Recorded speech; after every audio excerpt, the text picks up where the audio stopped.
all the books that are official say, oh, nothing's known about her, her family line isn't known. In other words, there's been a very big cover-up to make sure that nobody can track her back at all, apart from herself. And that, I believe that I smelled a rat with that, because that seemed to me that there was an obvious campaign to make sure that her ancestry would not be known. And in my work, I've always claimed that she was a Scythian, which is a term that basically loosely means Gaelic. And of course, if you're speaking Gaels, then you are definitely speaking Western Europeans or Irish, or at least the European Celts, if you have to use that word. And so then now to find out, repeat again, that now that the science, the genetic science shows that her son was of European ancestry, it is now a no-brainer that the 6 other daughters and the mother and potentially even the father, that's Akhenaten, were of the same Western descent or heritage. Yeah, we did get right to the point where you were making it quite clear that the sisters and the husband were probably also Western European extraction, and that's clear. There is, again, an awful lot. If you just do a simple search for King Tut in any search engine and look for images, you will find pictures of him, and there's just no question about it. I mean, the man is not of African DNA descent. Let's not take anything away from the African cultures, and they've made their contributions. But ancient Egypt is a construct of people who have scrubbed the historical records and made damn sure that we don't have access, and thanks to Michael we do now, to the concepts that are crucial in understanding what really went on in ancient Egypt with those pyramids. So who is behind the confiscation, as it were, of the data and literature that pointed to Western European or Gaelic heritage, in at least in terms of that particular dynastic family? Oh, it's that particular family's history has been skewed beyond all recognition. The main perpetrators are the British Crown and also their cousins in Germany, the Bavarian government, the Bavarian royals. Anyone who's had any kind of occupation, this probably even goes for Napoleon and his gang, but much less them than the British government, who even worked through the Islamic, because remember, everyone knows, or should know, it's a general known fact that the desecration that took place to the actual temples and statuary of Egypt was done by the Arabs, the later Arabs, who didn't want this pagan, didn't want these pagan civilizations to be known, and went around and defaced and so on and so forth. But I think the true story there is, again, that these people were often funded to do this. There was a campaign. This is picked up in the book by Gerald O'Farrell called The Tutankhamun Deception, which is a very important book. Sounds like a great read. Certainly the British government. Yeah, that sounds like a good book. Yes, it is. And the Vatican is also involved because, of course, who was it who colonized Ireland and made sure that the original pagan indigenous culture there was suppressed beyond all control? Originally, it was the Merovingian dynasty, the Templars of Burgundy in France, who came over, and they're known in the Irish context as the Chaldeans. These are early Christian monks. But their history I've gone into, it's very interesting. They were responsible for suppressing the Druidic culture. As I was saying just before the break, the Irish annals and legends speak about the daughter of Akhenaten coming and residing in Ireland and dying there. Her grave is there. Lorraine Evans, in a book called The Kingdom of the Ark, is a very top-level archaeologist who specializes in digging up Egyptian relics in England, in Britain. Her book is full of examples of this.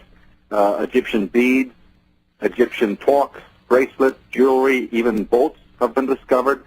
Then you have the great scholar L.A. Waddell, again, of the turn of the century, 19th century, highly suppressed author, a genius linguist. He was a contemporary of Schielman, the man who discovered Troy. These men were contemporaries. They were some of the first scholars in history to even see, let alone decode and interpret Sumerian script. So great giants of the world that have been completely forgotten because of what they discovered. And while L.A. Waddell, one of his greatest discoveries which is pertinent to what we're talking about, was that he discovered the grave of the first king of the first dynasty of Egypt is in Northern Ireland. King Menes is buried in Northern Ireland. What's he doing there? Why did he go there? So we have Scota, as I say, real name Meritaten, daughter of Akhenaten, sister of Tutankhamun, buried in Ireland. Okay, now Michael, excuse me. These graves, have you been to them? Are they actually identifiable? Are they located on a map? Okay, yes, they are. The location, it's all in the Irish Origins book, but the location in Northern Ireland of Menes has been defaced, but it is at a place called Knockmany in County Tyrone.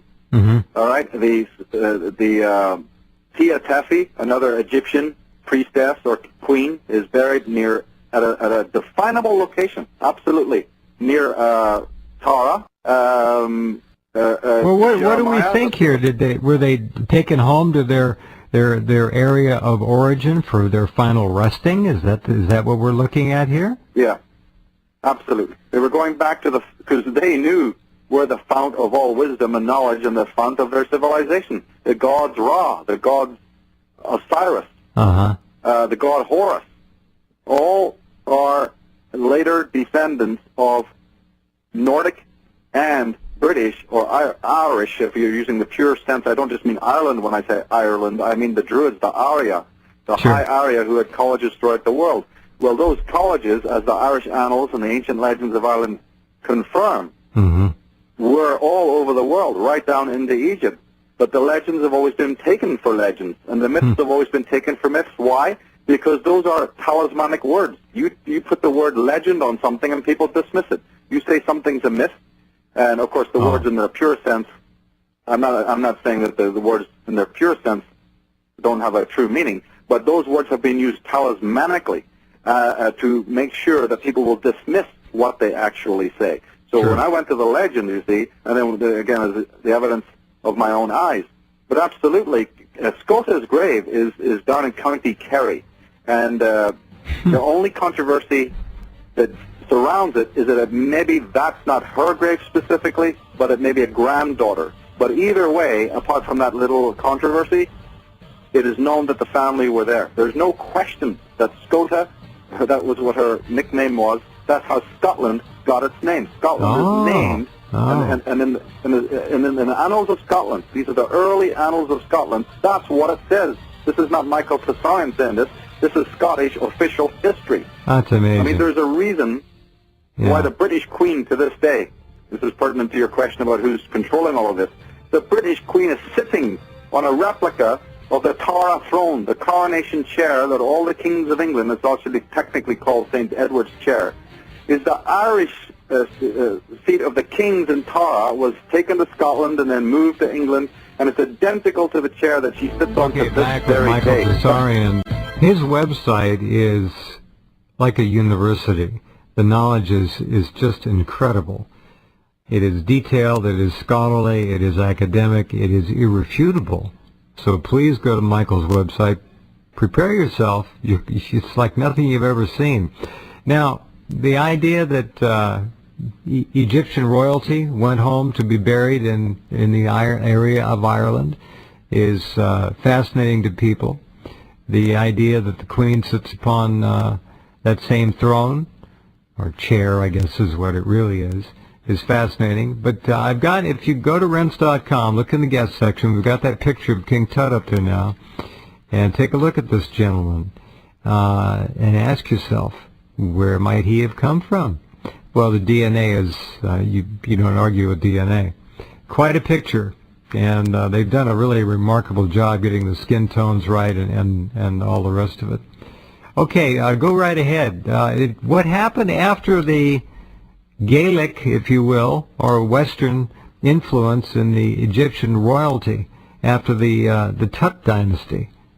Did it change? Well, this is where all the scholars have come in with their different theories, because, of course, this particular dynasty, Akhenaten, wreaked so much havoc in Egypt that the country rose up against them and they were thrown out, and then they fall off the map. Nobody knows what happened to Akhenaten.